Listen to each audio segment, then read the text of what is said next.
E nós pensamos bastante, né, com o Ian sobre também a negociação de Harvard, que também é uma negociação mais humanizada, que fala, mas em vez de eu ganhar 10 e você ganhar 0, não seria melhor que a gente consegue juntos fazer uma negociação onde todo mundo está feliz? E não é que todo mundo... Esse é importante, que o teu papel vai sempre ser o papel de líder da tua equipe.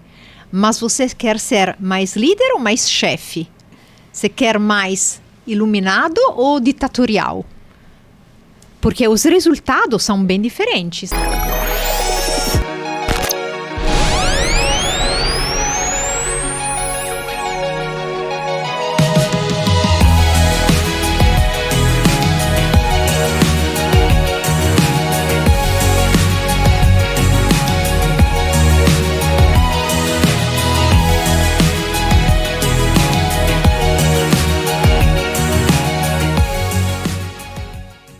Bem, gente, não é todo dia que a gente tem uma convidada internacional com o RH Debate Podcast. Em razão disso, estamos começando agora a segunda parte do podcast da Mônica Simeonato, continuando com alguns assuntos que não tratamos ainda devidamente no nosso primeiro episódio. Paulo. Mônica, até para quem está nos assistindo tenha um conhecimento melhor sobre você, tem uma pergunta aqui interessante sobre a sua trajetória e a sua formação. Você começou pela antropologia, depois foi para a comunicação e hoje atua com liderança e desenvolvimento humano. Como foi essa transição e o que te atraiu para esse caminho? Parece um caminho contorto, né? Porém, é um caminho muito linear que faz muito sentido, porque eu comecei com a antropologia e, na realidade, comecei estudando o passado. Então, mais que antropologia, era paleontologia. Então, eu estava fazendo paleontologia, eu fiz vários escavos na França, na Itália. Eu trabalhei como arqueóloga. Só que eu estava ainda fazendo a faculdade, né? Já trabalhando. Só que a um certo ponto, eu fiquei muito emocionada pelas relações contemporâneas, né? Então, esse viés sobre o passado, achei que não era rico demais para mim, para a minha sede de conhecer. E aí o paleontólogo estuda os ossos, né? É bem estimulante. Só que depois de alguns anos eu falei, eu não me sinto mais estimulada encontrando repertório arqueológico, eu me sinto mais estimulada com antropologia contemporânea. E aí, da antropologia contemporânea, passei na comunicação, porque a comunicação estuda como os seres humanos se relacionam, né? Então, os vínculos de comunicação são super importantes para entender como que a cultura evolui, como que o ser humano evolui, quais são os critérios, né, que existem dentro de uma sociedade.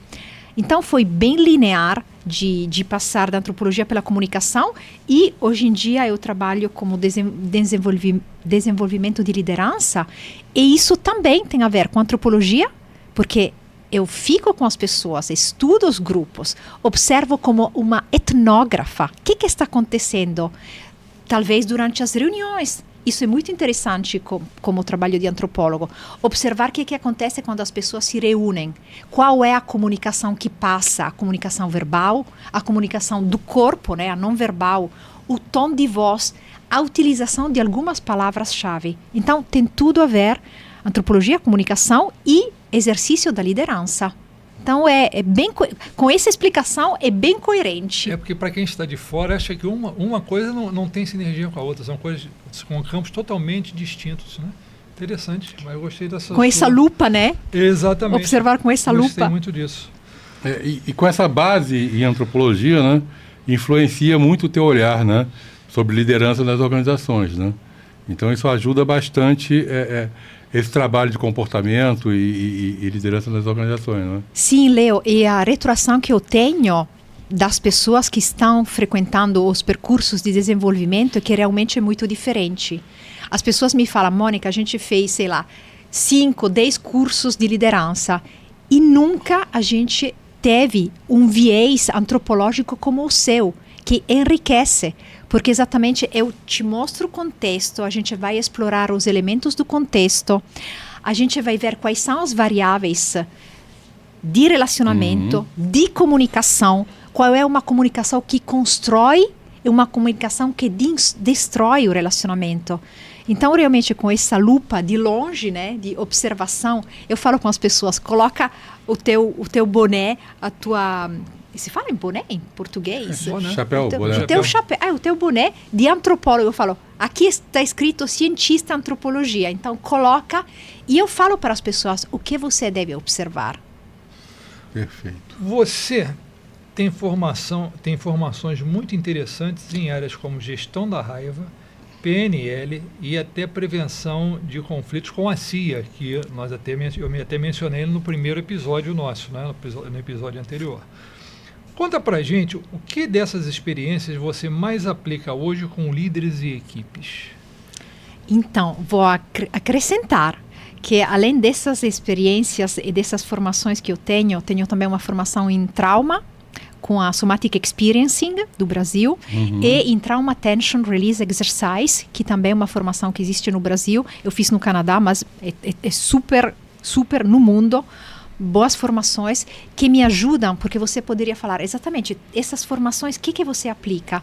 Então, eu vou falar que todas essas formações completam o meu perfil. Por quê? Porque a gente fala de trauma também dentro das organizações. E a gente fez uma referência antes, por exemplo, ir no médico, no hospital, que pode ser traumático, mas aqui vou te falar também um outro exemplo, que também trabalhar em organizações, quando você pode ter um líder ou um chefe que é um carrasco, isso pode provocar traumas. Quando você tem bullying feito pelos colegas, isso também pode provocar trauma. Então, tudo isso é importante porque nessa relação de desenvolver líderes, desenvolver equipes, essas formações entram, né? Então, o que é um trauma? Como que a gente pode resolver um trauma? O que você sente na pele, na carne, né? Então, é toda aquela investigação sobre as emoções e as sensações que também ajuda a pessoa a sair ou a se dar melhor com o trauma. Algumas vezes nem consegue resolver, mas é uma gestão que dá certo. Não é uma resolução, mas é uma gestão que dá certo. É como, eu vou dar outro exemplo. Por exemplo, se a gente come muito doce, a gente sabe que isso pode dar obesidade ou gordura, etc. Mas se a gente gerencia bem esse doce, a gente continua comendo sem ter a contrapartida, né? É isso. Perfeito.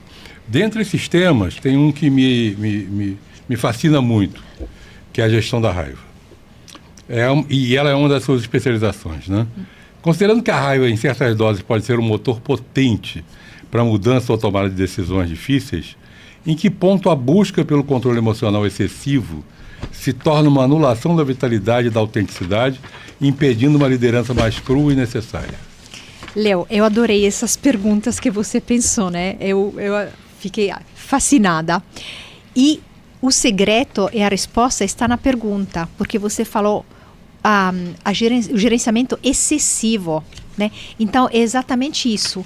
É importante se conhecer, porque aí você doseia quando que é pouco, médio ou muito. E essa dosagem é uma dosagem que se faz de forma interativa, vendo também as reações dos outros que estão lá na sala. Então, nunca é algo que eu faço só para mim, mas é algo que eu faço com as pessoas, dependendo do objetivo que eu quero também atingir. Eu não quero falar de manipulação, né? Não é manipulação, mas é exatamente perceber, será que eu estou exagerando? E aí tem todo o estudo da linguagem não verbal do meu interlocutor. Perfeito. Esse é um ponto. Outro ponto é sobre a energia, porque você tem razão, a raiva dá muita energia. Só que também a alegria dá muita energia, né? Sim. Então, aí é uma investigação mais sobre a raiva é mais consona comigo. Por quê? Qual é a mensagem que essa raiva está me dando? Porque raramente o meu declique de raiva, vamos imaginar que agora eu vou ficar brava com vocês. Mas esse declique não é com vocês. É algo que já aconteceu anos atrás. E que só vocês estão me lembrando. Interessante. Talvez seja, sei lá, com a postura, talvez seja com as perguntas, com a comunicação não verbal. Mas não é algo que aconteceu aqui agora. É algo que aconteceu no passado. Você já está com isso acumulado e de repente vem à tona. Exatamente. Então a gota nunca é responsável do estouro. A gota de copo. Você foi consultora do tratamento de choque, né? Que é um dos filmes que eu mais gosto e ele me instiga bastante. E nele a gente vê bastante esse tratamento de ódio, de raiva, né? Sim. E lá vê exatamente que tem como um gatilho, o primeiro gatilho da raiva ou da repressão da raiva acontece quando aquela criancinha, aquele mocinho, era um garoto e alguém fez bullying com ele. E aí, a partir desse momento, claramente, toda a vida dessa pessoa está no caminho de repressão da raiva. Agora, a coisa interessante a considerar é que o filme foi uma exemplificação. Porque claramente tem muitos mais fatores que tocam o ser humano.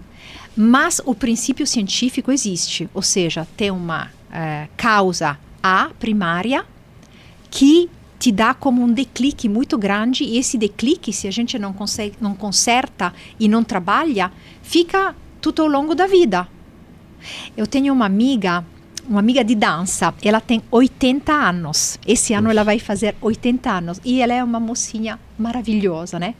E ela tem esse espírito de jovem garota, né? E ela uma vez tinha me contado que ela estava com um trauma exatamente de dançar, porque quando ela tinha 9 anos, então imagina, ela tem 80, significa 71 anos atrás, aconteceu algo na vida dela que bloqueou, né, esse movimento. E eu acho interessante que ela percebeu, e a gente faz dança juntas, né? E ela me contou essa coisa que ela começou a fazer dança porque ela tinha aquela coisa, e ela lembrou que quando tinha 9 anos. Então, imagina, ela lembrou, mas muitas vezes a gente nem lembra, só que a marca fica. E a gente não sabe por quê. Não sabe por que está reagindo. Né? Não sabe por que exatamente está reagindo. Então, o filme exemplifica, né? Um filme também, um filme que tem 25 anos, né? Então, também a gente deve considerar que naquela época, naquele período histórico, né? Então, um filme que tem 25 anos, mas o conteúdo científico, ou seja, o fato de qual que é o declique da raiva, qual que é o gatilho da raiva, como também conseguir se relacionar com pessoas raivosas, como identificar, por exemplo, se é uma raiva passiva ou agressiva. E como é que a pessoa identifica nela mesma esses cliques podem surgir? Só através de uma terapia profunda? Como é que você encara? Não, porque eu nem sou uma terapeuta, eu sou uma antropóloga, então todos esses viés a gente trata dentro da empresa, ou individualmente, mas com um percurso de desenvolvimento educativo. Então não é terapia no senso estricto. Mesmo que as pessoas me falam, nossa, uma vez eu teve várias pessoas que me falaram, eu caminhei demais em alguns encontros mais do que em outros encontros terapêuticos, né? Isso tem uma boa retroação. Mas a identificação o diagnóstico é ver, por exemplo, o contexto. Como que você se dá com os seus colegas? Por exemplo, as pessoas me evitam. Eu percebo que as pessoas não falam muito comigo. Ou eu percebo que eu tô de pavio curto. Então, é um diagnóstico que ou você traz, ou se for, por exemplo, no escritório, na empresa, eu estou lá como consultora, então, por exemplo, eu sou chamada pelos diretores de RH ou pelo diretor de marketing, de vendas, que me fala, Mônica, fica conosco, faz um diagnóstico do nosso time, e aí eu falo com as pessoas, faço os focus group focalizados sobre os relacionamentos, observo as reuniões, e aí depois, com esse papel de pesquisadora, eu dou um diagnóstico. Mas a pessoa também pode vir, quando tem mentoria individual, e falar, Mônica, eu tenho um problema, porque eu percebo que eu tenho um pavio muito curto. Ou que eu vou em depressão, algumas vezes. Eu tenho momentos onde eu me dou muito bem, mas depois acontece algo e eu me sinto deprimido. E aí também a gente vai ver quais são esses momentos. Você estudou a prevenção de conflitos com a CIA.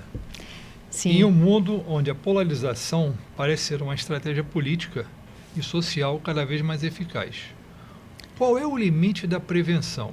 E seria possível que a não resolução de certos conflitos, ou até mesmo a sua perpetuação, é longa essa pergunta, controlada, seja mais estratégica para determinados interesses? Você quer dividir essa Vamos pergunta? dividir. Então vamos lá. Então, a primeira parte, que esse estudo que você fez na CIA, é o estudo de prevenção de conflitos. Sim. Em um mundo polarizado. Então, eu quero contar porque foi uma experiência bem interessante com um grupo seleto e era logo após daquela tragédia de Columbine, eu não sei como, Columbine, né? Columbine. Também aqui, que foi uma tragédia, né? Então, já na época, a CIA começou a refletir se tinha gatilhos evidentes, indícios evidentes de uma potencial tragédia daquele tamanho. Então, foi bem interessante porque a gente foi olhar todo o contexto. Então, quem são essas pessoas que, por exemplo, fizeram essa... Se fala aspiratória? Como se fala esse... Tiroteio. Pessoal, algumas vezes saem palavras de outra língua, né? Então, como aconteceu esse tiroteio? Então, a gente conseguiu identificar o identikit, né, o perfil da pessoa. Então, que é em geral, e nesse caso específico, era uma pessoa que tinha recebido bullying, que não falava na escola, que não tinha amigos, que não tinha uma relação também com os professores, né, de abertura de fala. Então, foi bem interessante para identificar quais são esses gatilhos. E essa, então, foi a primeira parte da tua pergunta, Paulo, mas também de identificar que sempre tem indícios. E é muito importante observar isso. E olha só, quando que acontecem esses tiroteios? Tem várias categorias, mas uma categoria muito frequente é quando a pessoa realmente não sabe se relacionar com ninguém, está isolada. Porque o fato simplesmente de eu falar com você dos meus problemas, diminui o meu problema, né? A verbalização, a gente sabe hoje em dia que é uma das técnicas de autorregulação da raiva.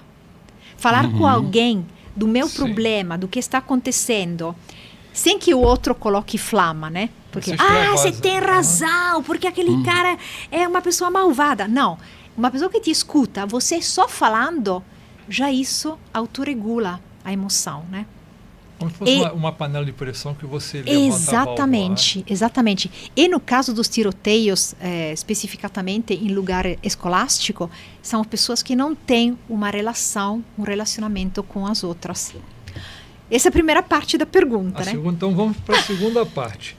Seria possível que a não resolução de certos conflitos, ou até mesmo a sua perpetuação controlada, seja mais estratégica para determinados interesses do que a harmonia? Sim, eu falo que sim. Tanto é que eu ofereço um curso que é gestão de conflito. Logo eu falo com as pessoas, pessoal, olha que o título está certo, é gestão do conflito, não é resolução do conflito. Perfeito. Porque algumas vezes não tem como resolver. Não tem solução, está crônico. Né? Tem situações que são muito incrustadas, a gente não vai conseguir resolver. Não é como... sabe, agora a gente tem várias guerras no mundo. Não é que de repente você fala, a gente não faz mais a guerra e todo mundo fica em paz. O rancor, a mágoa continua, né? Se as pessoas não se trabalhar, não é porque a gente falou, a gente parou a guerra que todo mundo está em paz, né? Então tem conflitos crônicos, mesmo que tenha paz, e tem conflitos crônicos, mas também por razões políticas, econômicas. A gente não pode vendar os olhos, né? Tem pessoas que como filosofia de vida, não é o desenvolvimento do mundo e do planeta, é o meu egoísmo, o meu interesse e tudo bem, a gente convive. Tem um exemplo disso, a gente tem 2 conflitos mundiais hoje, um é puramente econômico e o outro são razões seculares. Ideológicas, religiosas, seculares, que não vão ter solução. Não vai. Eles têm que ser harmonizados, na verdade, mas não tem solução. Sim. Quem é você? Vamos lá. Com a ascensão da IA, né, qual o futuro que a inteligência emocional e a liderança humana, quando máquina, pode simular empatia e otimizar decisões? Onde reside a insubstituibilidade do fator humano? Que pergunta boa. Pessoal, eu tô muito preocupada em responder, porque eu penso... Você lembra aquele telefilme do Star Trek? onde tinha os Borgs, Certo. que era uma mistura de humano e de máquina. E cada vez que eles encontravam uma nova civilização, eles, na realidade, matavam, né? Matavam e absorviam os conhecimentos. Exatamente, absorviam os conhecimentos. Eu vou falar, pessoal, que já na época essa coisa me impactou bastante. E me parece, né, eu não quero ser muito pessimista, mas realista, me parece que a gente está indo numa não integração de inteligência artificial e inteligência emocional, e isso não é bom, porque se a gente não consegue integrar, aí são dois caminhos, e a um certo ponto tem um caminho das máquinas que vai pegar conta. Pode tomar conta. Por isso que, por exemplo, na Europa, já é uma lei que saiu em 2024, que é sobre a gestão ética da inteligência artificial. Por quê? Porque a gente, em geral, pensa, a inteligência artificial, eles conseguem escrever um roteiro, conseguem preparar um texto, conseguem fazer uma imagem. Só que eu escutei vários pesquisadores que trabalham com inteligência artificial, o risco é que quando você digita, por exemplo, no seu teclado, a pressão que você utiliza para digitar é medida pela inteligência artificial para saber que tipo de emoção você está sentindo. Então, é a pressão da digitação, é a frequência, ou seja, a velocidade de digitação, é a escolha das palavras. E aí, você está vendo que a inteligência artificial está tomando... Está aprendendo. Está aprendendo. Está aprendendo, está te monitorando, está te passando no scanner, e vai te oferecer produtos de venda, vai te oferecer o quê? Então, precisa realmente ter uma humanidade bem desenvolvida, que é essa rotina de o que eu faço com o meu ser humano, a minha máquina. Hoje eu estava almoçando com uma amiga querida, que ela trabalha com massagem com o corpo, e ela estava exatamente me falando isso. Ela, como especialista, né, de massagem, de fisioterapia, me fala, as pessoas não se movimentam mais. As pessoas não se movimentam. E esse movimento tem a ver com consciência de ti, quem é você, o que é o seu corpo, e bem-estar também, saúde. Então, você vê que tem esse conjunto, esse ecossistema que faz parte também do meu sistema corpo, que é importante. Eu bato muito nessa tecla, né, do corpo, da saúde do corpo, também na liderança. E vou acrescentar mais uma coisa, que, por exemplo, hoje em dia, com a nova geração, é bem interessante propor desafios esportistas, também dentro da empresa, para... tirar um pouco da máquina. Né? Exatamente. Falando em máquina, com a ascensão da inteligência artificial, qual o futuro da inteligência emocional e da liderança humana quando máquinas podem simular empatia e otimizar decisões? Onde reside a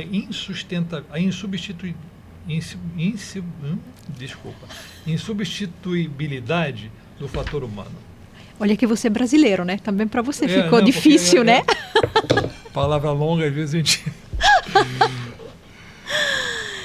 Então, a insubstituibilidade do ser humano é exatamente no fato de ser humano. Ou seja, o que eu estou fazendo aqui? É um discurso quase filosófico, pessoal. Porque é exatamente, se a máquina está simulando tudo, o que eu estou fazendo aqui? E agora com o advento da computação quântica, que vem para revolucionar tudo que a gente conhece em termos de computação. Né? E eu não tenho respostas. Eu sei que a gente deve se cuidar para manter exatamente essa humanidade, porque tem um outro filme, né? Você é humano ou você é uma máquina? Aquele Blade Runner. Sim. Porque no filme, a um certo ponto, as pessoas não sabem mais quem é quem. É claro que a máquina tem um pulsante, né, aqui para desligar. Mas vamos imaginar que eu sou uma máquina ou você é uma máquina. A gente não sabe. Se a tecnologia é tão perfeita, a gente não sabe mais. Na realidade, nós somos máquinas biológicas, não deixamos de ser máquinas de toda forma. Né? Só que não de uma forma artificial, como é a máquina. Né? E aí, como é que a gente separa essas coisas? Quando nós vamos fazendo o trato com a empresa, quando nós temos hoje, quer dizer, a máquina, a inteligência artificial tomando conta de tantas áreas, né? O que sobra muito para nós? Como é que você reflete isso? Então, com uma outra lupa, eu vou falar que seria interessante que quem está introduzindo por lei, por economia, toda a inteligência artificial dentro do mercado também tenha um pensamento consequencial sobre as consequências. Porque se as máquinas vão tomar conta, por exemplo, também do saber, vamos imaginar dos advogados, que é um dos grupos que eu estudei por muitos anos. Se os advogados não servem mais, aí eles vão fazer o quê? Se o jornalista não serve mais, aí eles vão fazer o quê? Então vai ter muitas pessoas que vão ficar sem trabalho. E eu já estou falando de castas, né? Vamos Sim. pensar também de pessoas de telemarketing, que é um degrau mais acessível. O que a gente vai fazer? Essa massa de pessoas que está desempregada vai fazer o quê? Não precisa ir muito longe, não. Os bancos, pelo menos no Brasil, reduziram absurdamente a quantidade de agências e de funcionários, porque você faz de casa. Né? Eu lembro do tempo em que nós tínhamos funcionário para ir dia 5. Vai com um monte de boletos para pagar no caixa, que tem que ficar numa fila enorme. Hoje você de casa, a qualquer hora, você paga pelo celular ou pelo computador e está resolvido. Então não tem por que mais ter agências aqui mesmo, no centro. A quantidade de agências de banco fecharam, que deixaram de ter razão de existir. Então, como antropóloga e com esse viés também de sociologia, é importante perceber o que vai acontecer, antecipar. Por que é importante? Porque pode ter guerrilha civil, grande massa de pessoas desempregadas que vão fazer o quê? Então, se a gente não atua o pensamento consequencial, como que a gente vai empregar de novo? O que essas pessoas vão fazer? Elas não vão mais receber um salário, poder aquisitivo. Então, esse viés sociológico é importante, né? Porque tem um fator a mais. Isso já aconteceu com a Revolução Industrial, 1800, também outra revolução bem industrial, 1980, né? Alguns anos atrás. Mas é que agora é muito rápido. Então, a gente não tem o tempo de mastigar, se adaptar, não é? Eu vejo também, que também por meu trabalho eu preciso estar atualizada, né? O trabalho da universidade, então quais são as inteligências artificiais que estão saindo. E bem, uma vez por semana eu recebo um boleto, um boletim, né? Que informa sobre quais são as novas. Cada semana tem 10 novas. E eu não consigo assimilar tudo isso. E eu que tenho já uma cabeça que é focalizada, né, para entender os cambiamentos, as mudanças estruturais da sociedade. Imagina uma pessoa que não tem nem esse hábito. Vai ficar nessa ansiedade, né, de o que está acontecendo, o que vai acontecer comigo, com o meu trabalho, da minha família. Sim, que afeta a família diretamente. Então, o pensamento consequencial, os políticos, os grandes economistas deveriam pensar nisso. Não é? Algumas vezes é melhor ir mais devagar, mas permitir que as pessoas consigam se integrar nessa nova mudança. Porque a velocidade não é, de novo, como antropóloga, o nosso corpo não é rápido. A gente precisa deambular, a gente não corre como um jaguar. Né? Então, e o mundo hoje vive com pressa, né? E por que todo mundo está ansioso também, né? Porque é uma coisa interessante, com o advento da computação, dizia assim, nós vamos trabalhar menos porque o computador vai fazer boa parte. Mas hoje nós trabalhamos muito mais do que trabalhávamos, e eu tiro por mim. Quando eu estou trabalhando de casa, que eu passo a maior parte do tempo trabalhando em casa.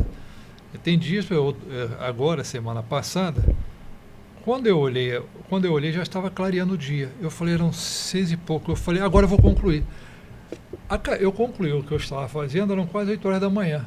Tive um dia horrível, porque aí você deita para dormir com um dia claro, não dorme bem, e assim, gente, eu hoje trabalho muito mais de casa do que quando eu tinha aquele horário quadradinho, que eu tinha um horário para chegar, fazer o que tinha que fazer, descia, almoçava, tinha horário do almoço, voltava e acabou o expediente, vou para casa. Hoje você não tem mais isso.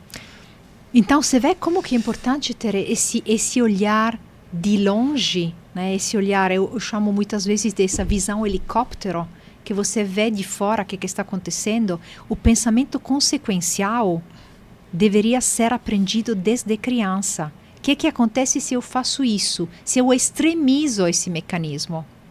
Até porque é importante que a humanidade, né? Qual é o sentido do ser humano? A gente está mais no filosófico do que no emocional. Sim, né? Mas sim. qual que é o sentido do ser humano? É só crescer, ganhar. Eu falo muito de ganhar dinheiro. É só ganhar dinheiro? Por que você está aqui no planeta? O que você aprendeu na sua vida? Se você fosse um livro, qual que seria a história que conta? Ah, ganhei 12 milhões, bilhões, trilhões. Mas o que eu fiz a parte do dinheiro? Olha, tem um aventureiro que eu sigo aqui no Instagram, que ele é brasileiro, ele está percorrendo todos os países da América Latina de bicicleta. Ele abandonou tudo e ele vai colocando as postagens dele, onde ele está hoje, onde está amanhã, e as pessoas fazem doação para ele.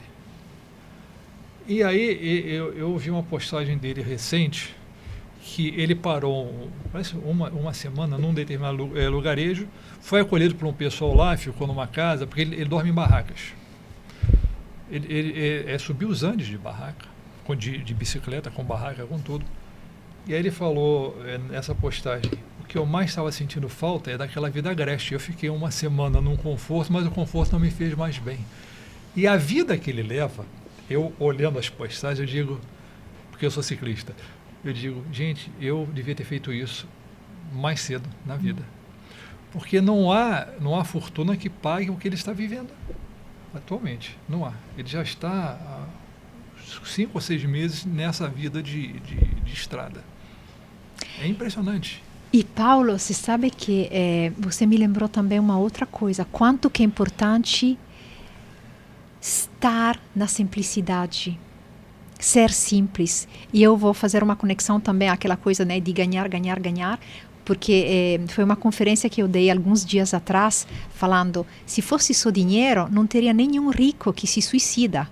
Mas tem Sim. rico que se suicida. Por que se suicida? Tem depressão, rico com depressão. Exato. É aquele senso de vazio, né?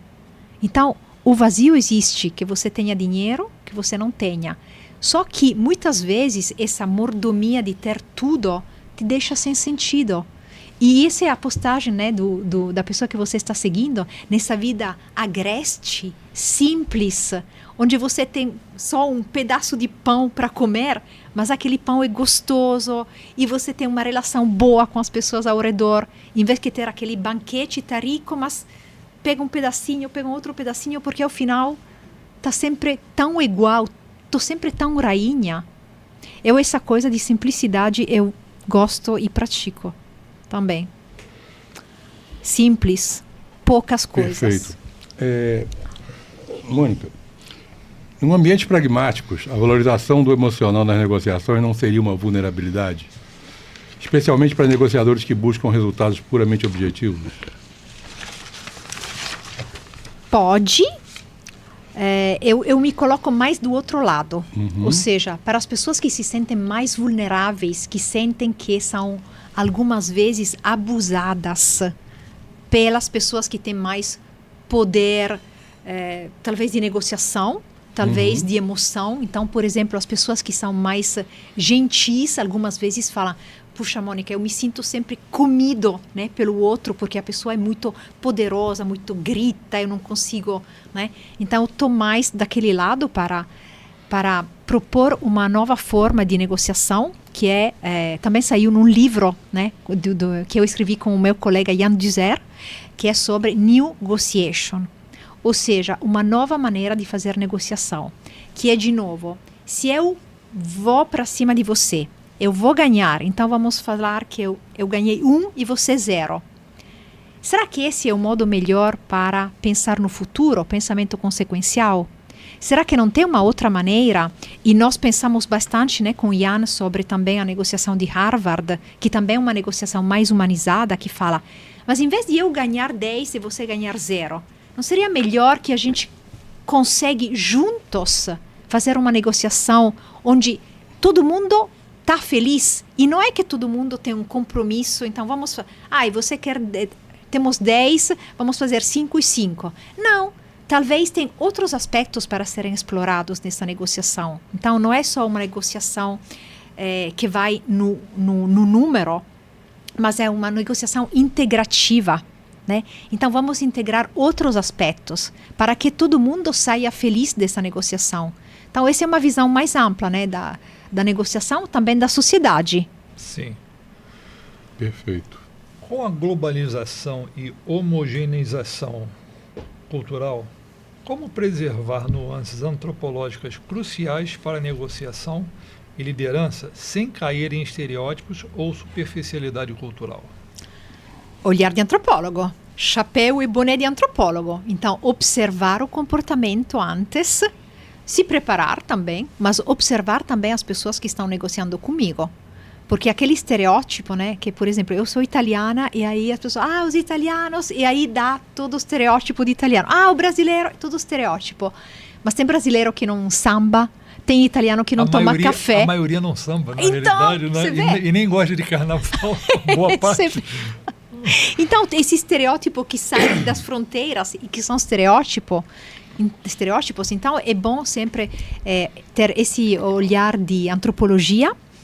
E eu queria colocar também um exemplo, porque, por exemplo, a gente falou da minha viagem ao redor do mundo, eu fiquei também no Butão. O Butão é um país que ele se tornou famoso para medir a felicidade. Uhum. Então, o produto interno bruto de felicidade, né? Então, eu esteve lá nesse país e consegui falar com o primeiro-ministro, né? Tem o rei, mas tem também os ministros. Legal. A gente jogou com arco, porque lá é o esporte nacional.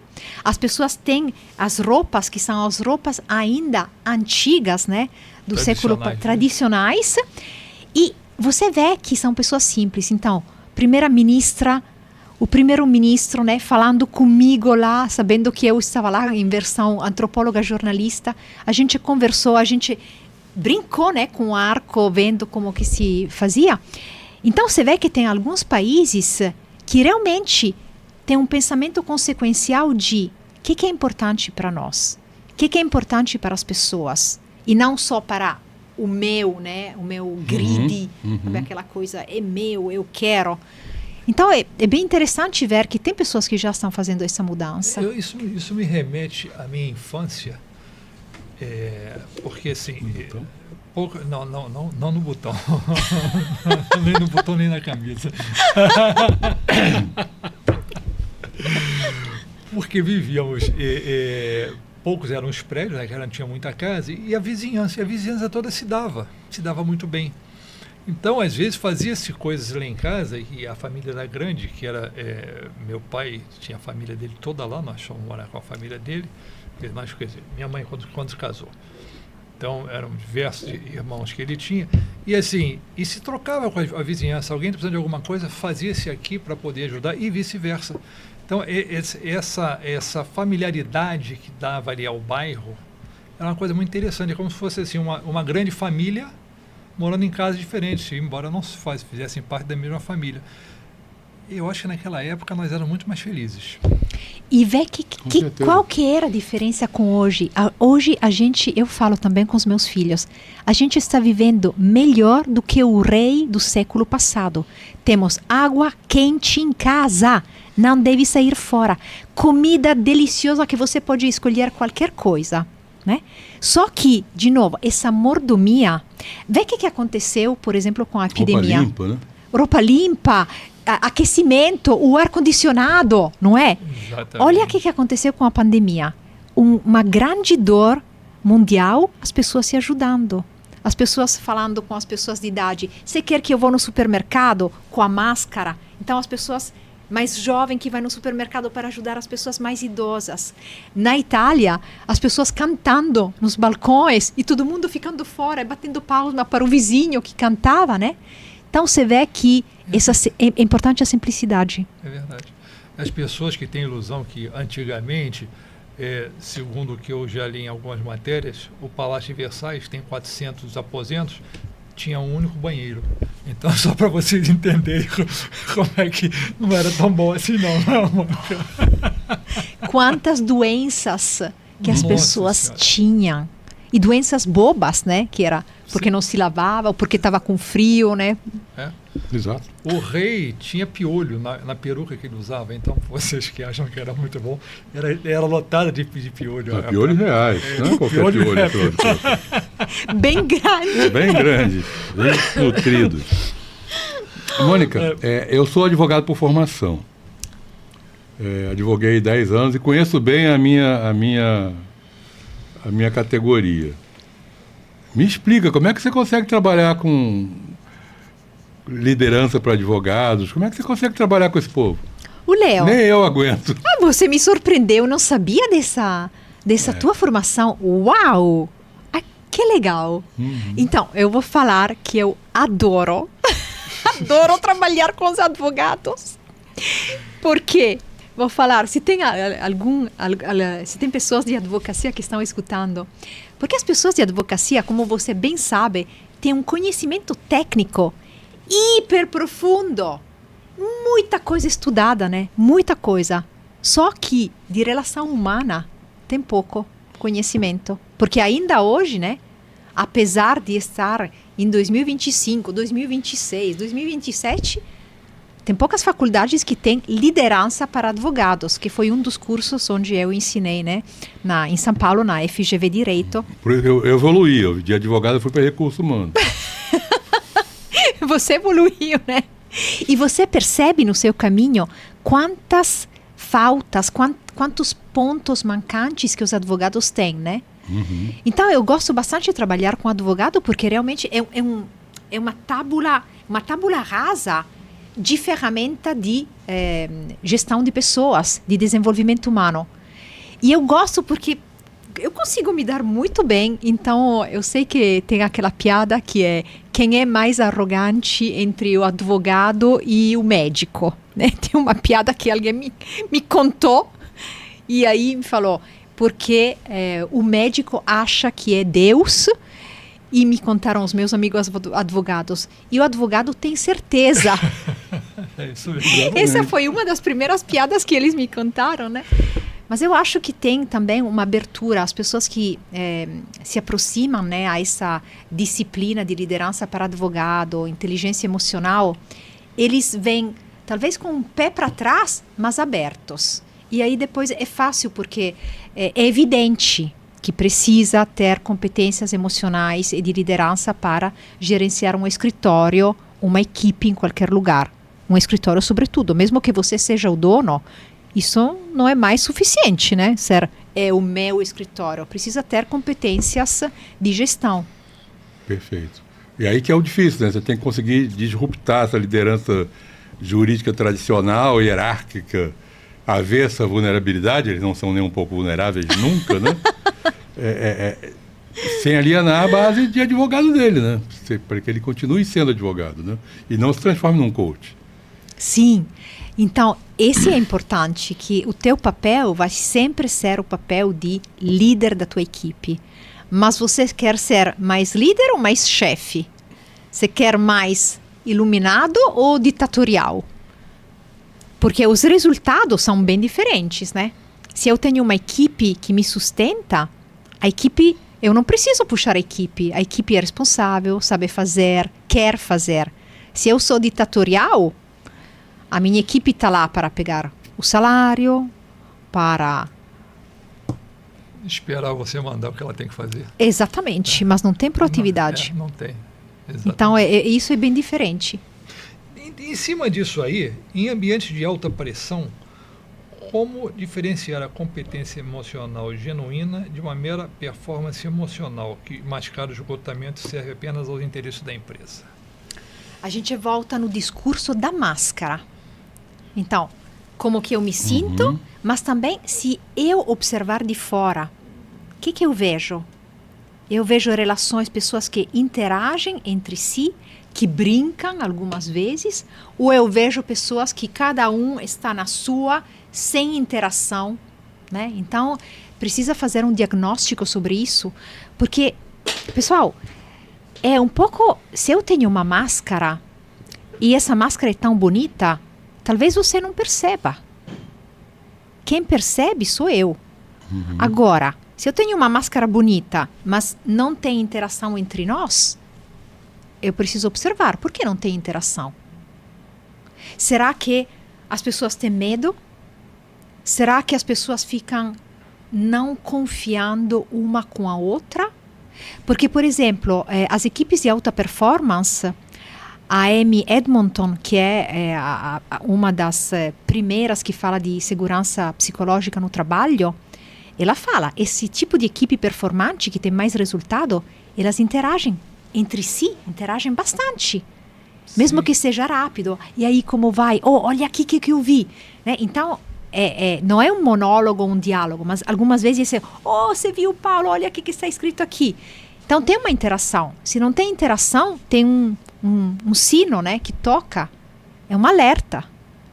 A troca sempre é importante, porque eu passo para você coisas que você não estava enxergando e vice-versa. E Sim. acho que todos podem crescer nisso. Sim. Nós estamos nos aproximando, Mônica, do seu horário, porque você embarca daqui a pouquinho. Fazer uma Sim. linha rápida aqui. Não, Já que eu espetei os advogados, deixa eu espetar os recursos humanos também, né? Se a consultoria de RH foca recursos humanos, isso não perpetua uma visão mecanista do ser humano em vez de elevá-lo a um ser em desenvolvimento, livre de ser apenas um recurso? É uma boa pergunta. Eu gosto bastante de falar de desenvolvimento humano. Então, as pessoas que estão nesse departamento de desenvolvimento organizacional, mais do que recursos humanos, porque é exatamente isso. Não é uma mercadoria, né, que você utiliza como uma peça, é um desenvolvimento. E por isso também que eu prego se fala que eu prezo, Sim. que eu prezo para fazer percursos de desenvolvimento, porque não é só uma vez, uma conferência. Algumas vezes as pessoas me falam, vem dar uma palestra. Eu pergunto, uma palestra, você quer fazer o que com uma palestra? Uma palestra não faz nada, é só gasto de recursos econômicos, no sentido que você tem uma palestra, é mais bonita. Uau! Mas depois, o que você implementa no dia a dia? E eu prefiro falar de percurso, porque a pessoa deve aprender novas manualidades emocionais e comportamentais. Então, uma palestra é bonita, é motivante, mas depois de uma semana, o que ficou? Não sobra praticamente nada. Eu sou um pouco crítica. Perfeito. Sim. Ok, ó, a gente tem o horário do teu voo, que a gente não quer que você se atrase. Se você gostou, mais uma vez, essa segunda parte eu acho que ficou bem interessante também. Não esqueça de votar na Mônica. Vai lá, curte. Não bate o primeiro, não. Tem que ser no segundo também. Tem que curtir, tem que se inscrever, tem que comentar, tem que compartilhar, tem que... Se inscreva que é de graça. Qualquer dúvida, pode mandar as perguntas através do próprio YouTube, que elas vão chegar na Mônica e com certeza ela vai estar respondendo vocês.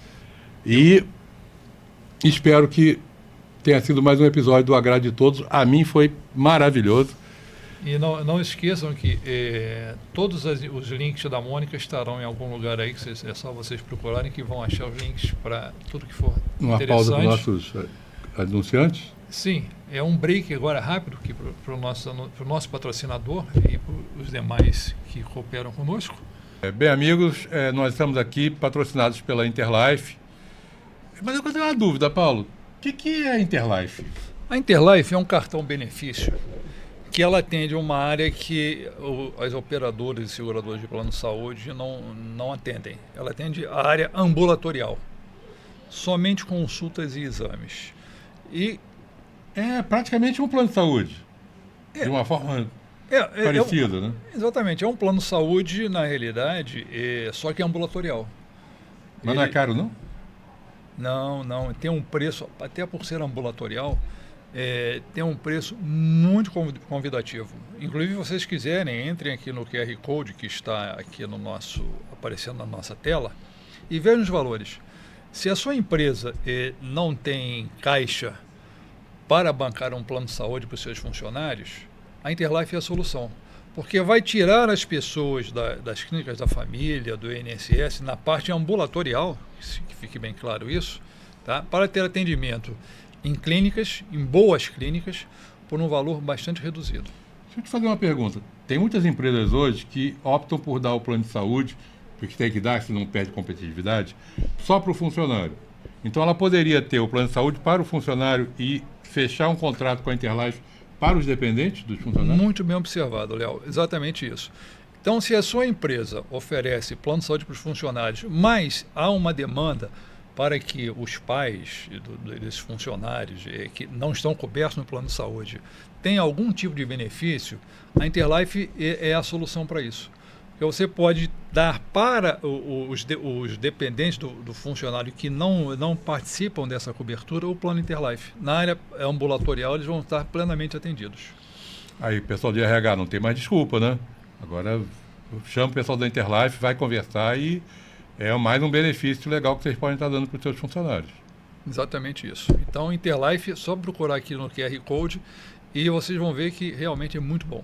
E atende em 11 estados. Então, Mônica, foi um prazer enorme te conhecer. Adorei a sequência de entrevistas. Foi muito além do que eu esperava, do que eu pensava. Eu ontem me preparei bastante, porque quando eu vi o tamanho do seu currículo, eu fui esticar assim, desceu do 7º andar, já aponta lá na portaria. Mas ele tem que me preparar bastante para conversar com a Mônica. Fantástico. Obrigada. Bem-vindo ao Brasil. E volte, e vamos contar com você quando nós fizermos nossa premiação. Obrigada, porque é um assunto muito importante, né, de falar de competências emocionais hoje em dia, com todos os problemas que nós vemos de problemas mentais, né, síndrome de burnout, depressão, raiva e os problemas colaterais do mundo. Então, muito, muito obrigada para espalhar essa verba, né? Essa palavra. Verba é latim. Latim. Pessoal, como eu estou cansada, eu estou introduzindo. Não se preocupe, todo mundo entendeu. Verba é latim. Não, e vindo ao Brasil e ao Rio, por favor, você é a nossa convidada. Tá ok? Gente, muito obrigado. Gente, eu voltei para o mercado também de consultoria. Tá? Eu estou na Interage. A Interage é uma consultoria de recursos humanos que tem várias soluções que permitem que a gente possa ajudar os nossos clientes em qualquer área de recursos humanos. De recrutamento de seleção a plano de cargos e salários. Qualquer coisa, acessem também pelo QR Code e venham ficar com a gente. E contem com a sua bagagem em recursos humanos, que é pequenininha, né? 40 anos de mercado. Ok, gente. E, obrigado, Interlife. Obrigado, Interage. Por lá.